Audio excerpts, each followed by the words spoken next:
Buenos días compañeros, durante esta presentación vamos a revisar el tema de cetocidosis diabética. La cetocidosis diabética, tal como su nombre lo indica, es una complicación de la diabetes. Generalmente esta se va a presentar en la diabetes tipo 1, en los casos que debutan como diabetes tipo 1. Sin embargo, también se puede presentar en la diabetes tipo 2, derivado de diversas causas que nos ocasionan un estrés metabólico. Como datos históricos tenemos que es mencionada por primera vez por Adolf Kussmaul en 1874, el cual describe un signo que pasaría a conocerse como respiración de Kussmaul, que es muy frecuente en los pacientes con cetocidosis diabética. También en 1886 Julius Drechfeld realiza una descripción clínica más detallada, ya presentándola en un simposio de diabetes. Para hablar de la cetoacidosis, primero hay que entender cómo se producen los cuerpos cetónicos, ya que es la acumulación de estos lo que nos va a originar las diversas afecciones presentes en la cetoacidosis diabética. Para ello hay que entender cómo se lleva a cabo la cetogénesis. Para hablar de la cetogénesis hay que tener en cuenta tres cosas muy importantes. La primera es que este es el proceso mediante el cual se originan los cuerpos cetónicos. La segunda es en dónde ocurrirá este proceso. La cetogénesis se lleva a cabo en el hígado, más específicamente en las mitocondrias de los hepatocitos. Y la tercera va a ser por qué se produce. La cetogénesis va a ocurrir como una respuesta a la hipoglicemia presente en estados de ayuno prolongado.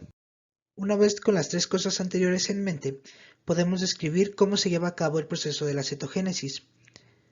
Antes de empezar este proceso, nosotros vamos a necesitar que se lleve a cabo la beta-oxidación de los ácidos grasos para obtener acetilcoenzima A. Y es que el proceso de la cetogénesis comienza con dos moléculas de acetilcoenzima A, las cuales se van a unir formando una molécula de acetoacetilcoenzima A. Esto por acción de una enzima llamada tiolasa. En este punto tenemos la pérdida de una molécula de coenzima A. El acetoacetilcoenzima A se va a transformar después en 3-hidroxi-3-metilglutarilcoenzima A por acción de la enzima llamada hidroximetilglutarilcoenzima A sintasa. Y en esta segunda reacción tenemos otra pérdida de una molécula de coenzima A. 3-hidroxi-3-metilglutarilcoenzima A se convierte en acetoacetato a través de la enzima hidroximetilglutarilcoenzima A liasa. Y en esta última reacción tenemos la pérdida de una molécula de acetilcoenzima A. El acetoacetato va a ser nuestro primer cuerpo cetónico. Partiendo entonces de nuestro primer cuerpo cetónico, que es el acetoacetato, encontramos que este es capaz de seguir dos vías. La primera es a través de la enzima beta-hidroxibutirato deshidrogenasa, la cual transforma el acetoacetato en beta-hidroxibutirato. Esto se va a dar con la entrada de un NAD reducido y con la salida de un NAD oxidado. El beta-hidroxibutirato entonces va a ser nuestro segundo cuerpo cetónico. La segunda vía que puede seguir el acetoacetato es sufrir una descarboxilación espontánea no enzimática, convirtiéndose así en acetona. Y esta acetona va a ser nuestro tercer y último cuerpo cetónico. Sin embargo, la acetona no es utilizable como energía. Por lo tanto, va a tener una característica, y es que la acetona va a aumentar su concentración en plasma y va a ser eliminada a través del aliento, siendo el cuerpo cetónico responsable del aliento cetósico, que se describe como un aliento dulce, normalmente se asemeja al olor a manzana. Y aquí se muestra un esquema de cómo se encuentra esta vía en los libros, donde podemos observar lo que ya explicamos anteriormente. Partiendo de dos moléculas de acetilcoenzima A, con acción de la enzima tiolasa y liberando una molécula de coenzima A, obtenemos acetoacetilcoenzima A. Y esta molécula, con acción de la enzima hidroximetilglutarilcoenzima A sintasa, y otra vez perdiendo una molécula de coenzima A, da como resultado una molécula de beta-hidroxi-beta-metilglutarilcoenzima A, la cual a través de una enzima llamada hidroximetilglutarilcoenzima A liasa y liberando una molécula de acetilcoenzima A, da como resultado nuestro primer cuerpo cetónico, que es el acetoacetato, el cual puede sufrir una reducción a través de la enzima hidroxibutirato deshidrogenasa, volviéndose en nuestro segundo cuerpo cetónico, que es el beta-hidroxibutirato, o puede sufrir una descarboxilación, volviéndose en acetona, que es nuestro tercer y último cuerpo cetónico y que va a ser eliminada a través del aliento. Una vez que describimos cómo se lleva el proceso de la cetogénesis, podemos hablar de la importancia de los cuerpos cetónicos, los cuales en condiciones normales son utilizados para la producción de energía y no suelen acumularse en la sangre. Y es cuando sucede esta acumulación patológica de los cuerpos cetónicos que en cantidades elevadas resultan tóxicos. Entre los factores de riesgo encontramos que la primera causa de cetocidosis diabética son las infecciones, y dentro de ellas la más común es la infección de vías urinarias. En segundo lugar tenemos la suspensión de tratamiento con insulina o que la dosis de esta no sea la adecuada. También se puede presentar cetocidosis diabética debido al estrés emocional, de la pancreatitis ya sea aguda, crónica o ocasionada por un trauma, y en el embarazo.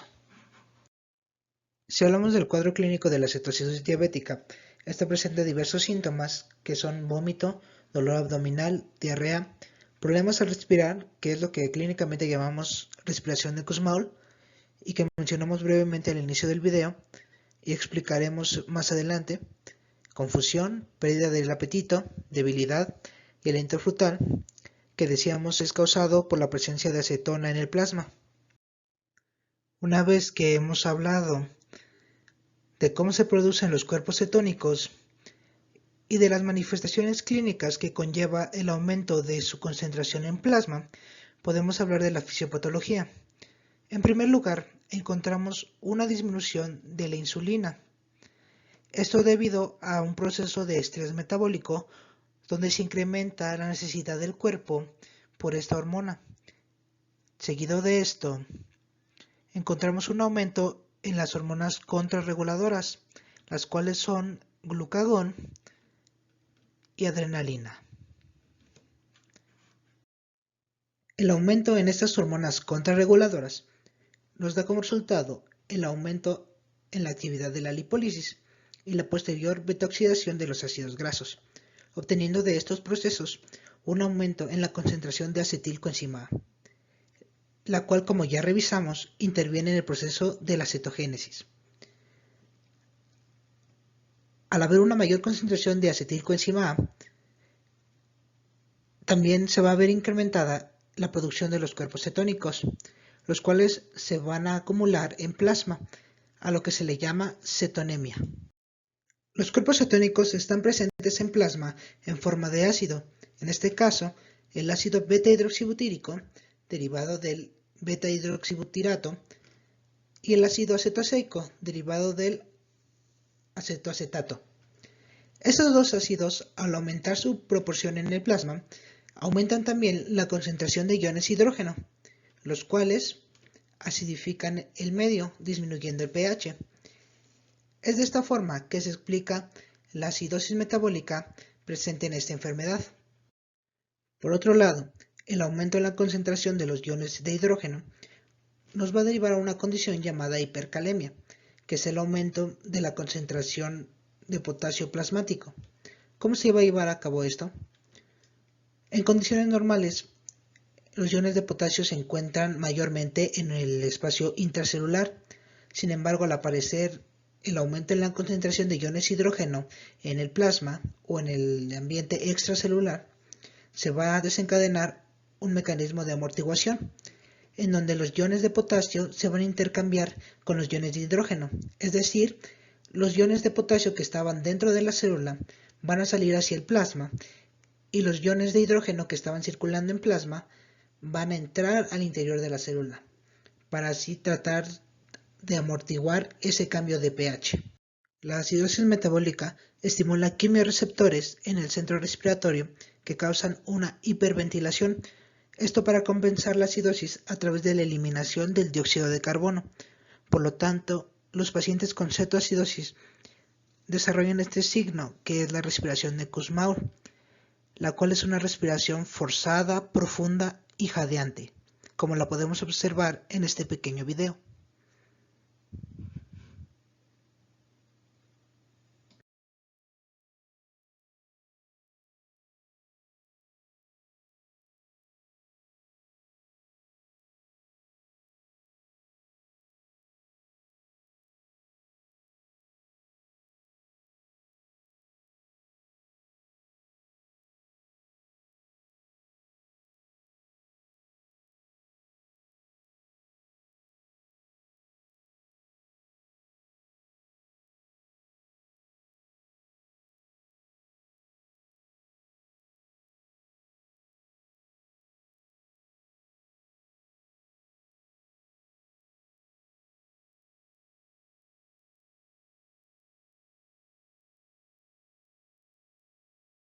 Para realizar el diagnóstico contamos con estudios de laboratorio, los cuales se van a realizar principalmente en sangre, aunque también hay algunos que se realizan en orina.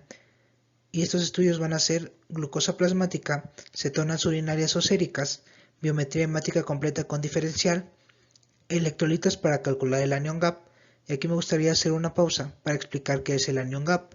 El anion gap o la brecha aniónica es la diferencia entre los cationes y aniones medidos en suero, plasma o orina. Y por último, un estudio que nos va a aportar diversos datos diagnósticos, que es la gasometría venosa. Por otro lado, en casos que lo requieran, se realizan estudios de gabinete como son el electrocardiograma o las tomografías.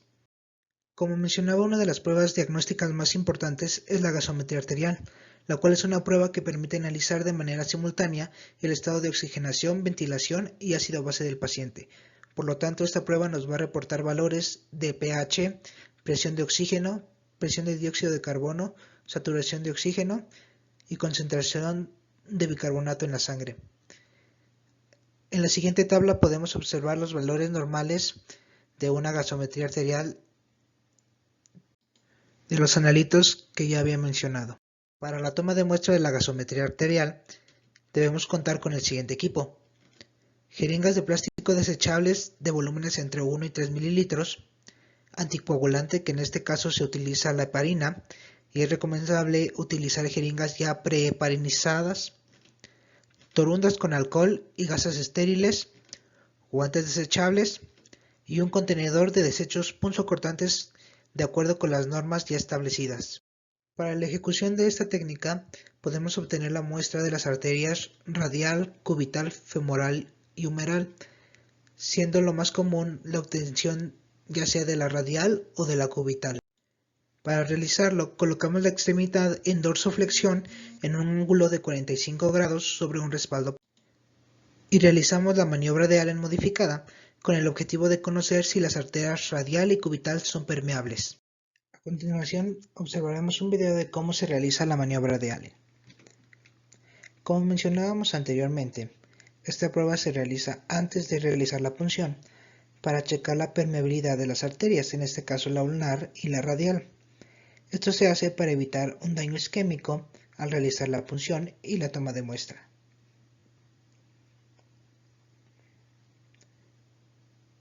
Para hacer la prueba, lo primero que hay que hacer es presionar ambas arterias para impedir el flujo sanguíneo hacia la palma.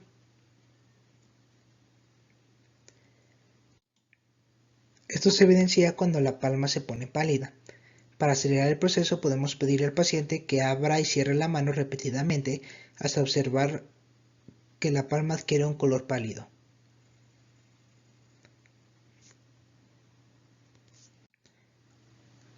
A continuación se libera una de las arterias y se mide el tiempo que toma para la sangre regresar a la palma. Si este es entre 10 y 15 segundos, el resultado de la prueba es positivo. Se debe evitar tener la mano en hiperextensión para evitar falsos positivos.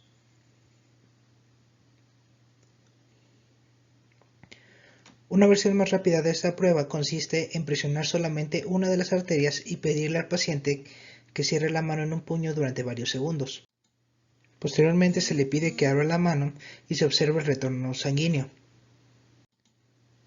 La falta de este sugiere una insuficiencia del flujo arterial y un posible daño isquémico. Posteriormente se presiona la otra arteria y se repite el proceso. Si el retorno sanguíneo es mayor a 15 segundos, entonces la prueba es negativa.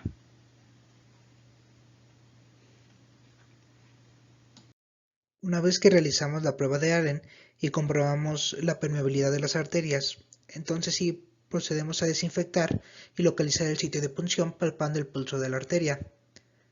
La punción se realizará en un ángulo de 45 grados contrario al flujo sanguíneo.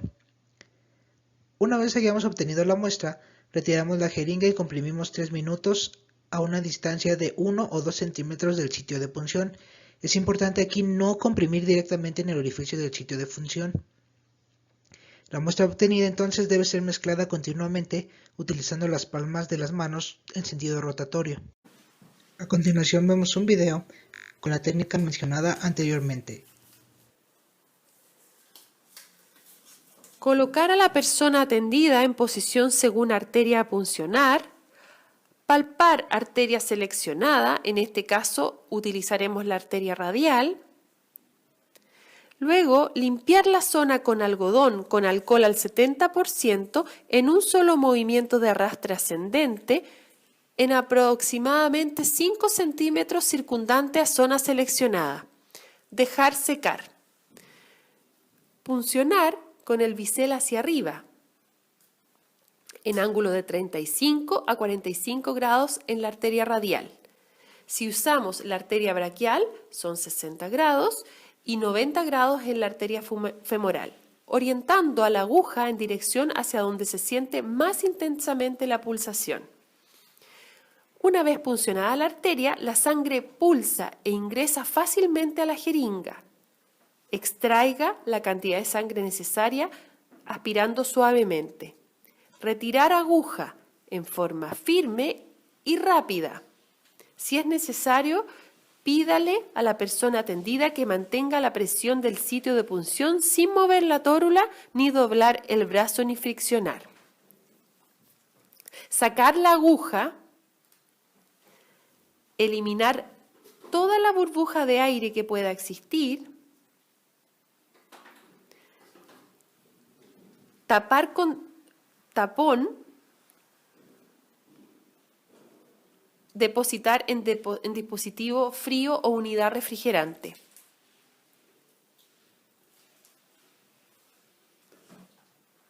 Se retira el material cortopunzante y se elimina en caja adecuada para ello y se deja cómoda la persona atendida.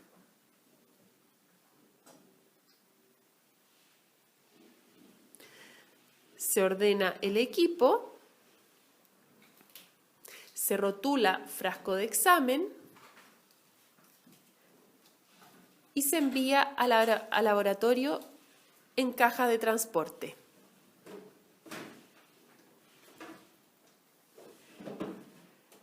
Se retiran los guantes, se elimina el material contaminado, se realiza higiene de manos y se registra el procedimiento. Una vez hemos obtenido la muestra y como mencionábamos anteriormente, es necesario agitar para lograr una mezcla homogénea con la heparina. También hay que tomar en cuenta que el tiempo máximo para analizar la muestra es de 30 minutos con temperaturas ambientales de 22 grados centígrados, ya que después de este tiempo, o si la temperatura es más alta que los 22 grados centígrados, estas condiciones alteran los resultados de esta prueba. Para ello se usan envases de cristal con hielo para almacenar la muestra o en su defecto se utilizan congelantes para su traslado. Entonces no hay que olvidar que trasladarla al laboratorio para su análisis no debe tomar más de 30 minutos. Entonces podemos observar cómo se reportan los resultados obtenidos de una gasometría arterial, en donde vemos que se mide el pH sanguíneo, el cual tiene un valor normal de 7.38 a 7.42, la presión parcial del dióxido de carbono con un valor de referencia de 38 a 42 milímetros de mercurio, la presión parcial de oxígeno donde el valor de referencia es de 75 a 100 milímetros de mercurio, y los electrolitos como el sodio, el potasio y el calcio. Y por último se mide también el hematocrito. A partir de estos resultados se puede calcular la concentración en el ion bicarbonato, el cual tiene un valor normal de 22 a 28 miliequivalentes por litro. También se puede calcular con esto la cantidad total de dióxido de carbono y el exceso de bases, así como la saturación del oxígeno. El tratamiento para la cetoacidosis va a estar dividido en varias fases. Primeramente, se debe tratar la deshidratación a través de una hidratación con solución salina de cloruro de sodio al 0.9%. Esta se va a administrar de 15 a 20 mililitros por kilogramo de peso por hora. Después de esta hidratación, es necesario reponer los niveles de potasio de acuerdo a la siguiente tabla. Si el potasio sérico tiene una concentración menor de 3.3 milimoles por litro, se administrarán entonces de 20 a 30 milimoles de potasio por hora.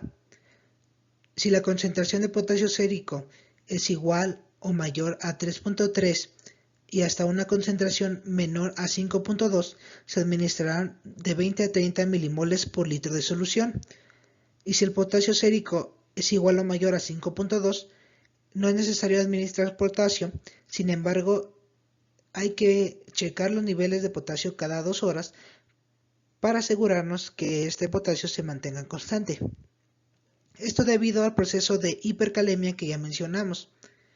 Es igual aquí necesario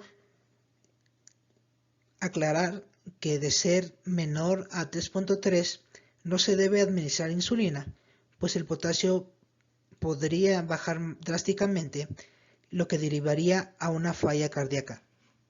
Con el nivel de potasio ya controlado, pasamos al siguiente punto en el tratamiento, que es la aplicación de insulina intravenosa. Para ello se aplicará un primer bolo de 0.1 unidades por kilogramo de peso. Posteriormente a este primer bolo se aplicarán 0.1 unidades de insulina por kilogramo de peso cada hora, hasta que la glucosa disminuya en promedio de 50 a 75 miligramos por decilitro. De no ser así, se duplicará cada hora la cantidad de unidades aplicadas. Una vez que la glucosa plasmática alcance los 200 miligramos por decilitro, se reducirá la dosis de insulina de 0.02 a 0.05 unidades por kilogramo cada hora, y se agregará también una solución dextrosa al 5% que se irá modificando para mantener la glucosa plasmática en un nivel de 150 a 200 miligramos por decilitro. El tratamiento deberá incluir también la administración de una solución de bicarbonato de sodio, que se prepara con 100 milimoles de bicarbonato de sodio en 400 mililitros de agua estéril más 20 miliequivalentes de cloruro de potasio, y que se aplicará dependiendo del pH que presente el paciente, donde en un pH menor a 6.9 se aplicarán 200 mililitros de dicha solución cada hora durante 2 horas, esperando que el pH se normalice en un nivel de 7. De no normalizarse el pH y presentar un pH menor a 7 después de la primera infusión, se aplicará estos 200 mililitros cada hora y se repetirán cada 2 horas hasta que el pH alcance un nivel de 7. Para finalizar, queremos compartirles algunas medidas de prevención para evitar la cetoacidosis diabética. Primero que nada, como esta es una complicación de la diabetes, es necesario controlar los niveles de glucosa, los cuales, según la recomendación de la Asociación Americana de Diabetes, deben ser menores a 130 para considerarse controlados. De no ser así, y en personas con niveles de glucosa de 250 miligramos sobre decilitro o mayor a esto, es importante realizar una prueba de orina para medir las cetonas. Entre mayor sea el resultado de estas en orina, mayor es la probabilidad de desarrollar cetoacidosis diabética. Y por último, y muy importante, como ya hemos venido mencionando en el transcurso de la exposición, es vigilar los procesos infecciosos en un diabético, pues son las infecciones la causa número 1 de la cetoacidosis diabética. Por nuestra parte ha sido todo. Agradecemos su atención y los invitamos a compartir sus preguntas.